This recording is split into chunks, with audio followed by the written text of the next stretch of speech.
함께 나눈 히브리서 5장 6절 말씀으로 히브리서 11장 5절 6절 말씀으로 늙어도 아름다운 사람, 이런 제목으로 오늘 나누려고 합니다. 지난 주간에 제 형제들이 4남 3녀거든요. 그 중에서 형님 2분이 안 계시니까 지금은 2남 3녀가 있어요. 그 2남 3녀들이 지나온 세월들을 이렇게 더듬으면서 글을 쓰고, 그 글을 써서 한 책으로 만들어냈는데 엄마의 노래라는 책이에요. 엄마의 노래. 우리 어머니는 어떤 어머니였나? 우리는 그 어머니의 교훈을 쫓아서 어떻게 살았는가? 이런 것들 더듬어보는 그런 내용이었거든요. 그 제가 어머니를 되새기면서 우리 어머니는 어떤 어머니였나? 좀 특징적인 것이 있었어요. 그것은 저희 어머니는 유난히 싫어하는 단어가 있어요. 늙다, 이런 거, 늙는다, 뭐 이런 거 아주 되게 싫어했고, 죽는다, 죽음에 대해서도 아주 거부하셨던 그런 어머니였어요. 단적인 그 일화를 들자면은 저희 어머니가 19살에 결혼했으니까 한갑이 되는 61세 때는 손주들이 있었단 말이에요. 그 할머니잖아요. 그 동네 작은 슈퍼에 가서 물건을 사는데 그 집 주인이 우리 어머니를 보고 할머니, 할머니하고 불렀어요. 그 소리 듣고 와서 얼마나 속상했는지. 다시는 거기에 얼씬도 안 하겠다고. 아주 그 가게 근처도 안 갈 정도로 그 늙음에 대한 거부 반응이 이루어졌거든요. 죽는 것도 아주 그냥 뭐 상갓집 가는 거는 뭐 아주 싫어하셨고. 그래서 우리 어머니의 그 독특한 사고를 보면서 제 나름대로 느끼는 것은 그 어머니는 세월을 거슬려 사신 분이 아니냐. 늙어가는 것도 싫고 죽음에 대한 저항도 있고 그렇게 싫어하는 늙음, 죽음.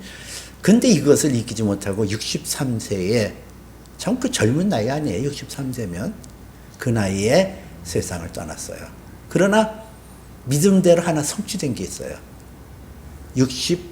63세까지 머리에 흰머리가 없이 검은 머리를 지니고 계셨다는 거. 참 우리 어머니뿐만 그런 게 아닌 것 같아요. 사람들마다 죽음에 대한 그 거부 반응이 있거든요. 죽고 싶지 않다. 나이를 거스리는 것을 좋아해요. 그래서 에이징이라는 단어가 있잖아요. 엔티 에이징 하면은 나이를 거스리는 거. 엔티 에이징 화장품이 전 세계 여성들에게 차지하는 비율이 80%에 이른다네요. 그리고 제일 잘 팔리는 게 미백 효과가 뛰어나다, 노화를 늦춘다, 뭐 이런 화장품이 불진하게 팔린대요. 사람들은 누구나 늙어지는 거 싫어해요. 여성에게 늙었다라는 표현은 여성의 어떤 기능이 상실됐다라고 들릴 정도로 아주 듣기 싫어하거든요. 근데 사실 어느 정도 뭐 노화를 이렇게 늦출 수 있고 가릴 수는 있지만은 죽음이라는 것을 떨쳐버릴 수는 없어요. 어느 누구도. 죽음에 이르는 그 과정은 피할래야 피할 수 없는 과정이거든요. 그 죽음이라는 것은 죄의 삭은 사망이라고 그러는데 이 나이가 드는 것도 그렇고 이 세상에 나이가 들면서 주름지고 병들고 몸의 기능이 점차 이렇게 허물어지는 것도 사실 이 죽음의 파편, 죽음의 영향력에 의해서 되어지는 거 아니에요? 근데 오늘 성경에서는 이 죽음을 보지 않은 사람 에녹의 얘기가 나와요. 오늘 함께 읽은 히브리서 11장 5절에서 믿음으로 에녹은 죽음을 보지 않고 옮겼으니 하나님이 그를 옮기심에 다시 보이지 아니하였다. 그렇게 얘기하고 있잖아요. 이 에녹이라는 사람이 죽음을 보지 못했다. 이 죽음을 극복했다. 죽음의 영향을 받지 않았다. 이 뜻이거든요. 성경에서는 구약 성경에 이 죽음을 보지 않고 하나님 앞에 들림받아 올라간 사람이 에녹과 더불어 엘리야라는 선지자가 나와요. 근데 성경 전체를 보면은 좀 배치되는 듯한 어긋나는 그런 것이 있거든요. 왜냐하면 요한복음 3장 13절 보니까 하늘에서 내려온 자 곧 인자 외에는 하늘에 올라간 자가 없느니라 그랬거든요. 분명히 성경은 하늘에서 내려온 자 곧 인자 외에는, 예수 외에는 하늘로 올라간 자가 없다 그랬어요. 근데 구약 성경에, 오늘 성경에서는 에녹은 죽음을 보지 않고 옮겨졌다 그렇게 얘기를 하거든요. 이게 신약과 구약에 나타나는 이 말씀이 어떻게 보면은 상충되어지는 듯한 느낌이 들잖아요. 근데 이 의미를 우리가 깊게 이해하면 예수 그리스도는 하늘에 속한 자라는 거예요. 그리고 에녹과 엘리야는 땅에 속한 자예요. 근데 놀랍게도 에녹과 이 엘리야라는 사람이 땅에 속한 사람이로되 하늘에 들림받아 올라갈 수 있었다는 것은, 이것은 대표성을 얘기하거든요. 이 땅에 사는 사람들이 에녹과 엘리야처럼 또 예수 그리스도가 하늘에서 내려온 자로서 하늘에 올라간 것처럼 이 땅에 기반을 두고 이 땅에 살았던 사람들도 하나님 앞에 죽음을 이기고 영원한 세계로 들어갈 수 있음에 대한 예언적인 말씀이요. 우리에게는 희망적인 메시지가 우리에게 들려지는 거예요. 그러면은 우리가 오늘 성경에서 이 에녹이라는 사람이 죽음을 보지 않고, 이것은 죽음을 정복하고 죽음을 이기고 하늘에 올라가게 되어졌던 그 하나의 포인트가 믿음이라는 거예요. 믿음으로 이렇게 나오잖아요. 믿음으로 에녹은 죽음을 보지 않고 옮겨졌으니 하나님께서 그를 옮기심으로 그가 보이지 아니하였고, 또 그가 옮기기 전에 하나님을 기쁘시게 하는 자라 하는 증거를 받았느니라. 이렇게 5절에 기록하고 있어요. 이 믿음이라는 게 뭐냐 이거예요.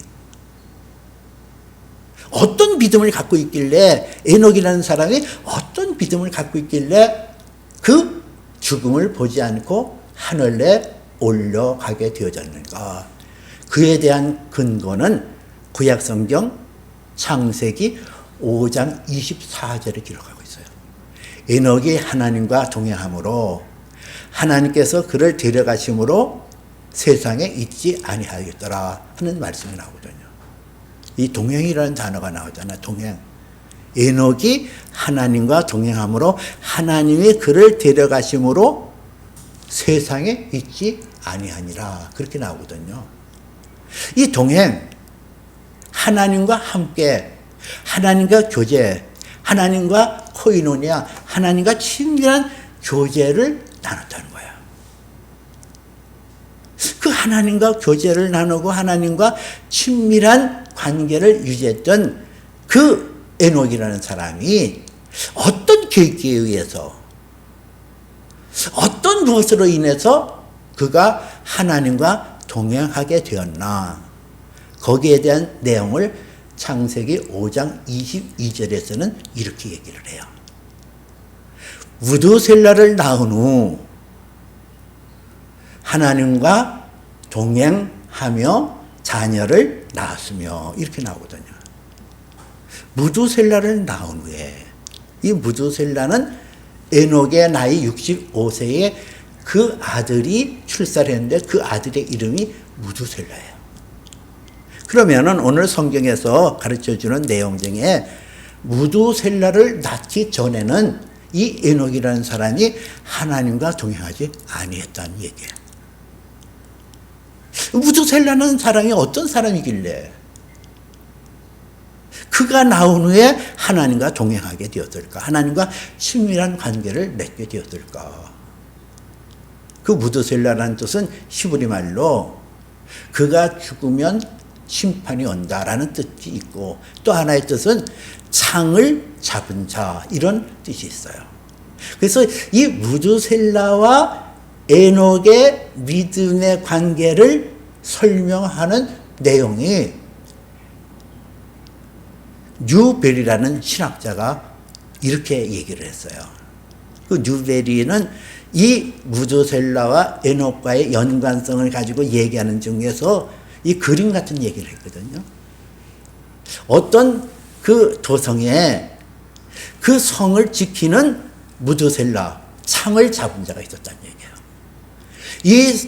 이 창을 잡은 자가 딱 버틴 거 있으면은 외적이 침입을 못했다는 거예요. 이 사람이 방비해 줌으로.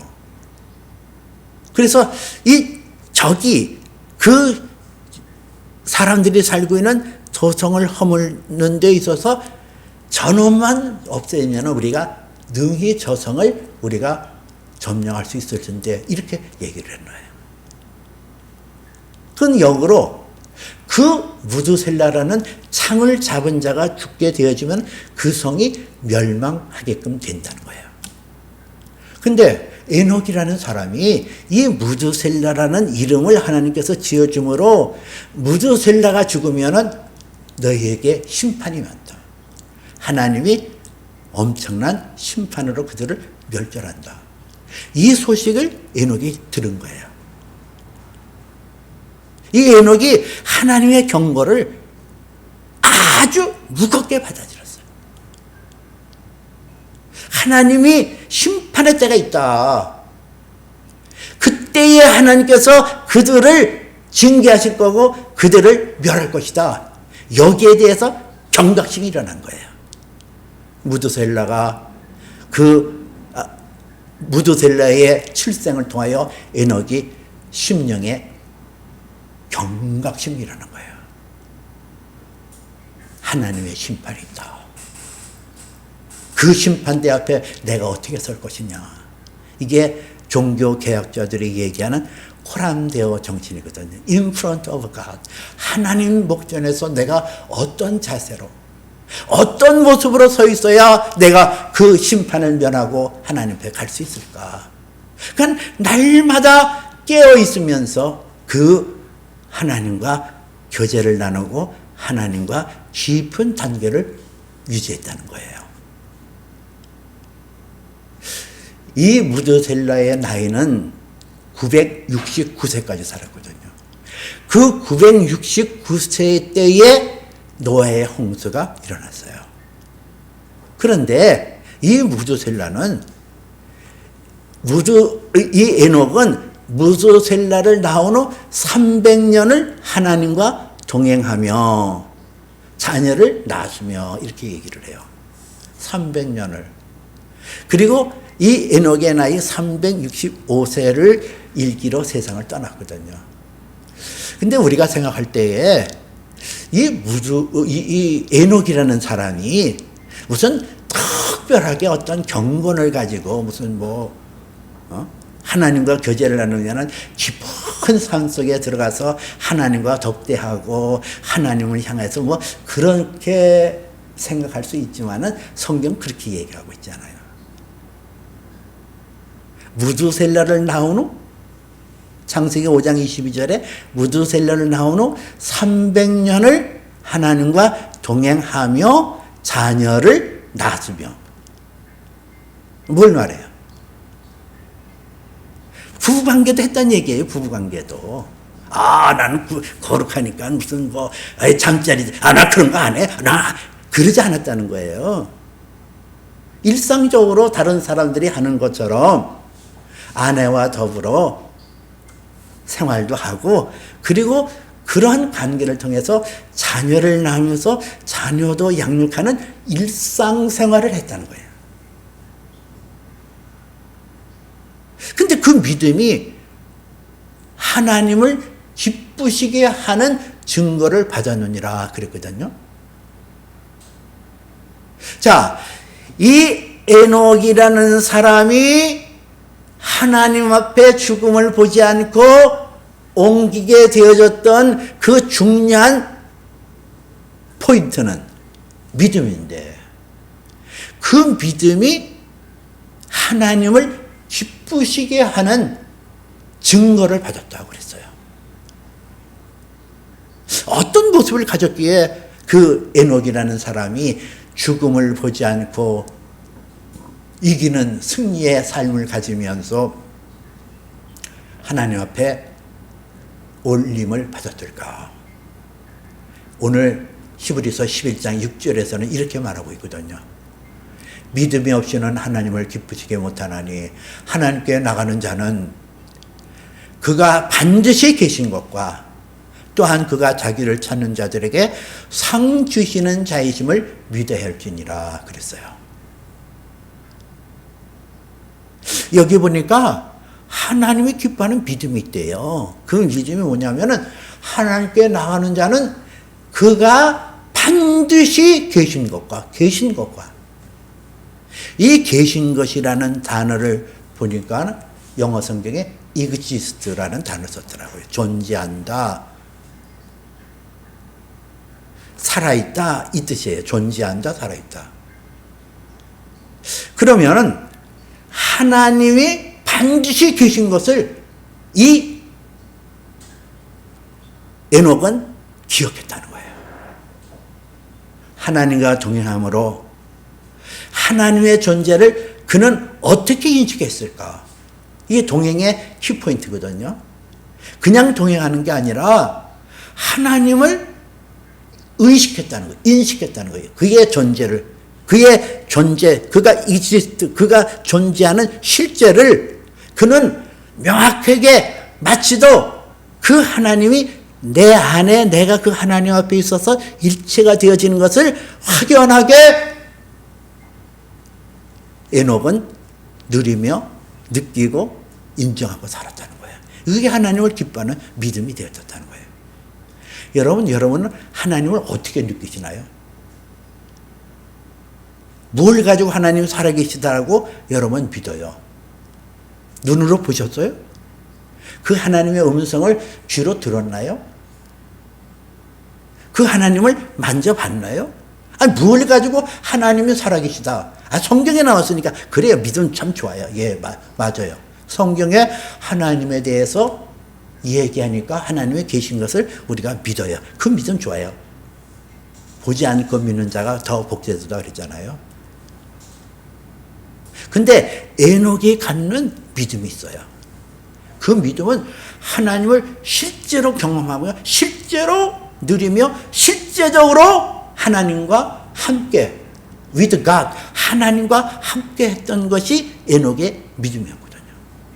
그것은 하나님께서 그와 동행함으로 그에게 그의 영을 새롭게 했거든. 에녹의 영을 새롭게 하니까 마치도 내가 존재하는 것을 내가 확연히 느끼는 것처럼. 여러분은 자신이 살아있다는 것을 느끼고 살아요? 느끼잖아요. 내가 눈을 떠서 내가 존재하는 것을 내가 확연히 느끼잖아요. 그래요? 여러분 지금 살아있어요? 죽었어요? 살았냐? 죽었냐? 이렇게 물어본다면 여러분들은 화낼 거 아니에요? 내가 살아있는데. 에녹의 믿음은 그런 믿음이었다는 거예요.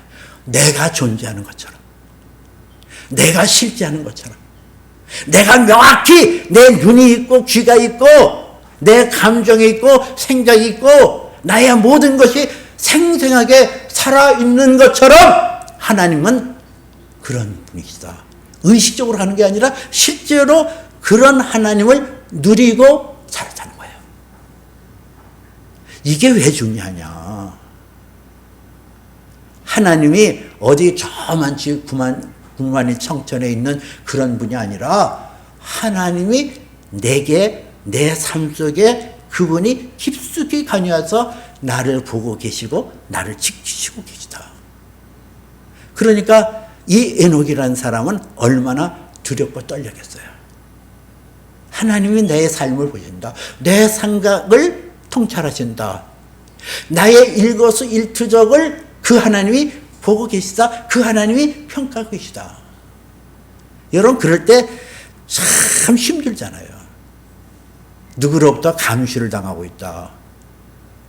누구로부터 나의 일거수일투족이 다 어항에 있는 물고기가, 투명한 물고기가 다 보여지는 것처럼 그렇게 하나님 앞에서 내 모든 것이 다 들춰나고 다 보여진다. 그때 그 두려움이 얼마나 크겠냐는 거예요. 근데 보세요.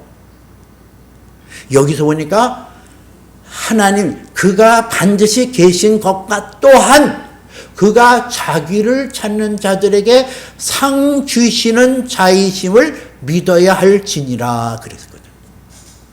상을 주신대요. 이 상이라는 단어가 리와드, 보상. 하나님께서 내가 그 하나님 목전에서 내가 어떤 모습으로 사냐, 그것을 보시고 하나님께서 평가하시고 내가 하나님 뜻에 합당하게 하나님께서 거룩하니 나도 거룩한 것을 추구하고 살아갈 때에 하나님께서 나의 모습을 보시고 보상하신다. 여러분, 이 보상이라는 상 주시는 하나님을 믿어야 할 때에 이 에녹의 믿음은 살았고 생명 있는 리빙 페이스, 산 믿음이 그에게 생성된 거예요. 이 믿음이 우리에게도 필요하거든요. 우리가 이 세상에 살 때에 이 믿음으로 살 때 우리가 죽음을 정복할 수 있어요. 근데 우리가 착각하는 게 있거든요. 죽음을 보지 않았다. 죽음의 영향력에서, 죽음의 어떤 흔들림에서 우리가 자유롭게 거기서 완전히 아이솔레이트, 거기서 분리가 되고 거기서 독립적이어서 나는 거기에 전혀 영향받지 않고 그런 삶을 살았다. 그게 아니에요. 에녹이 300년을 하나님과 동행하며 자녀를 낳았으며 이 자녀를 낳았다는 걸 통해서 뭘 얘기하냐. 그는 세상 사람이 겪은 것처럼 세상 사람들이 죄 아래서 눌리고 죄 아래서 공격받고 죄 아래서 그렇게 눌림을 받는 것처럼 이 에녹도 그런 삶을 살았다는 거예요. 근데 그것을 이기고 있어요. 그것을 이기는 비결이 뭐냐 이거예요. 이기는 비결이. 우리가 사망의 음침한 골짜기로 다닐지라도 내가 해함을 두려워하지 않을 것은 지혜의 지팡이와 막대기가 나를 안위하시나 그랬거든요. 우리가 사망의 음침한 골짜기로 저와 여러분들이 가는 거거든요. 근데 그런 죽음의 영향력, 세상에서 살아갈 때에 나이가 들어가고 세월이 흘러가면서 우리가 그러한 사망의 영향력 아래 있을 때 그것을 거부하고 그것을 막 반항하는 것이 아니라 받아들이는 것. 이게 바울 사도의 신앙이었어요. 고린도에서 보니까 바울 사도가 이런 고백을 하더라고요. 우리가 낙심하지 아니하노니 우리의 겉사람은 낡아지려니와 우리의 속사람은 날로 새로지도다. 우리가 이 겉사람이 훅 썩어가고 겉사람이 낡아지는 것은 어쩔 수 없다는 거예요. 그것을 한탄하고 그것에 대해서 막 거부하고 그럴 필요가 없거든요. 나이가 들어서 주름살 생기고 나이가 들어서 무슨 삐걱삐걱거리는 몸의 건강 상태가 이런 것을 받아들이라는 거예요. 그래서 바울 사도는 고린도전서 15장에서 이렇게 고백을 해요.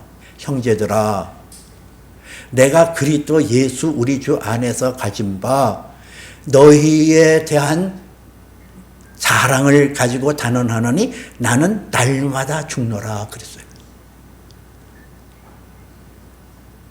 이 바울 사도가 고백하는 게 내가 너희에 대한 나의 자랑을 가지고 단언하노니 나는 날마다 죽노라. 그에게 임하고 있는 죽음의 영향력을 그가 받아들였다는 거예요.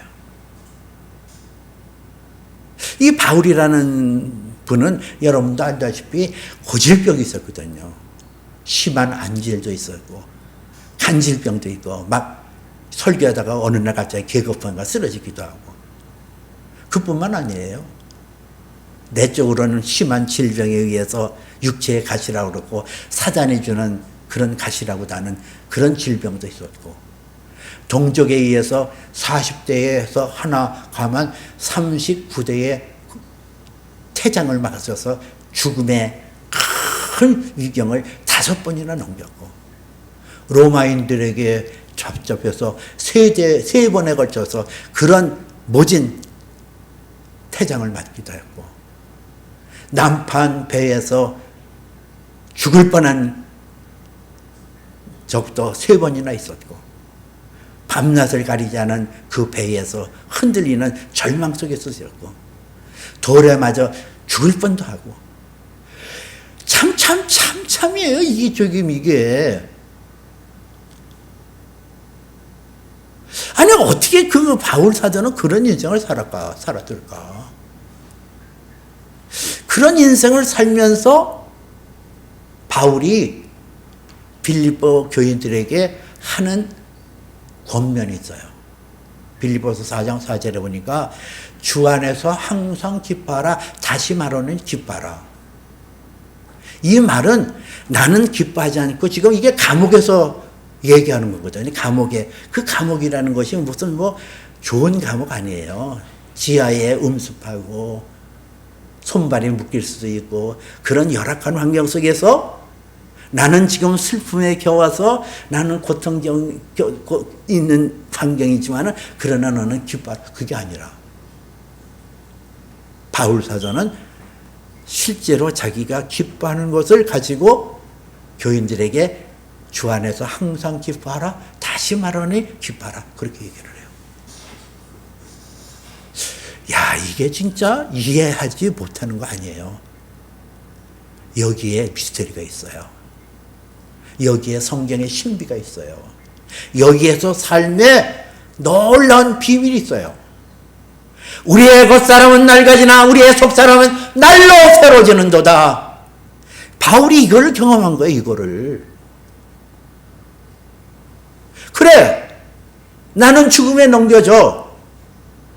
나는 죽음의 영향력 속에 있어. 매를 맞기도 하고 돌에 맞아서 터져 막 그냥 피가 낭자한 그런 고통도 겪었어.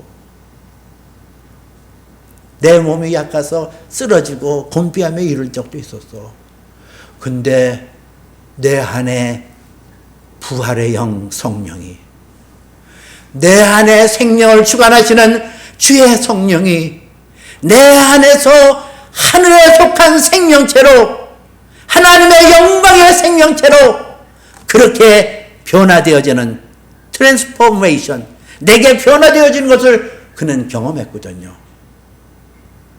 내 나이가 늙어지고 내 몸이 신통치 않게 그렇게 가는데 세월이 흘러서 내 것은 점점 디미니시 사라지고 갔던데, 성령께서 내 안에서 새로운 역사가 일어나면서 내 안에 하늘에 속한 생명체로 아름답게 변화하는 그것을 그는 경험했던 거예요. 그러면서 그는 갈라디아서 6장 17절에서 이런 고백을 하거든요. 이후로는 나를 괴롭게 하지 말아라. 나는 내 몸에 예수의 흔적을 지니고 있노라. 이런 고백을 해요. 이 예수의 흔적이라는 게 헬라어로 스티그마라는 단어를 쓰거든요. 소유를 말할 때 인을 쳐요. 소라든가 양이라든가 이건 내 거야. 그럴 때 인을 치는 거예요. 그런 것처럼 예수의 흔적, 예수의 이름으로 나는 하나님의 자녀, 하나님의 생명, 영원한 생명, 시들지 않은 생명, 온전한 생명, 아름다운 생명. 나이가 들어 내 모습이 취해지고 내 모습이 낡아지지만은, 그러나 내 안에는 하나님의 영으로 새로워지는 것을 느낀다.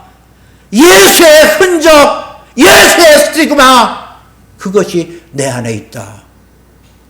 이 동행이라는 에녹이 하나님과 동행할 때 이 동행이라는 단어 속에는 흔적이라는 의미도 담겨 있거든요.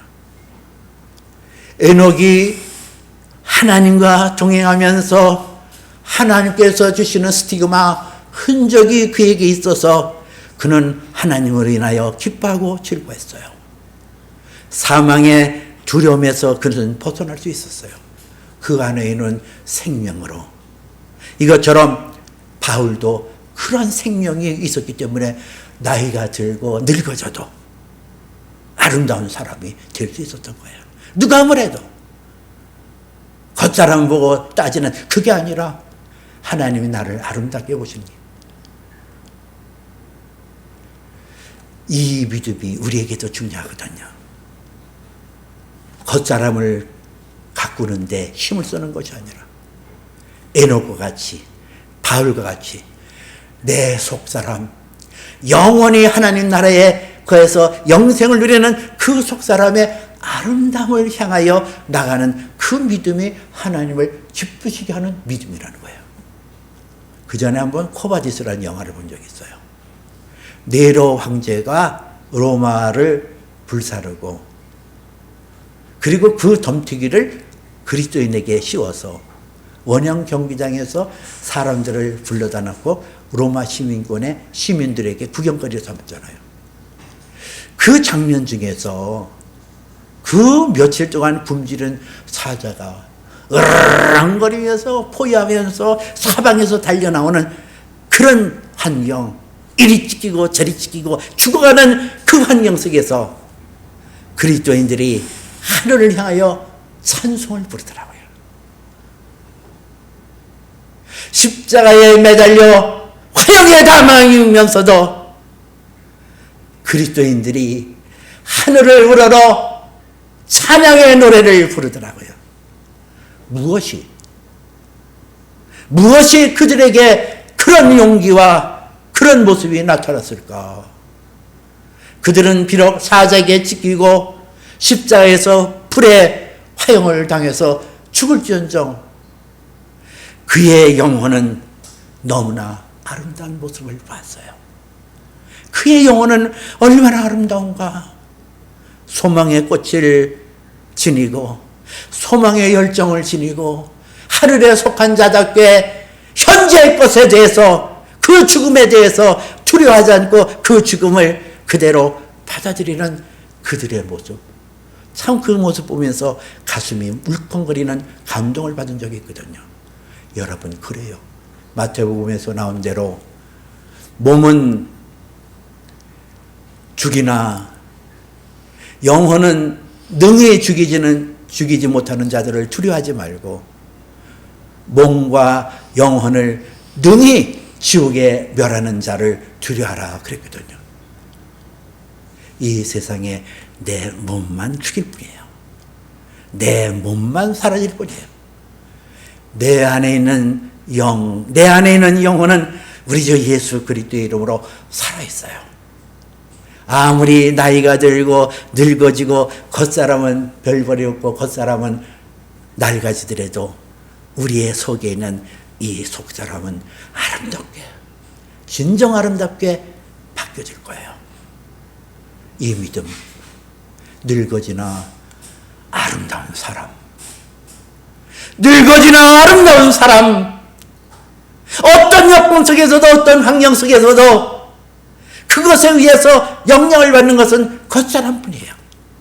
내 속사람은 살아서 우리 주 예수 그리스도의 영광스러운 몸으로 변화되게 하여 점차 달려나가는 성령의 역사를 여러분들이 인정하시고 늙어지나 아름다운 사람으로 세움받아 나가시기를 주님의 이름으로 축복해 드립니다.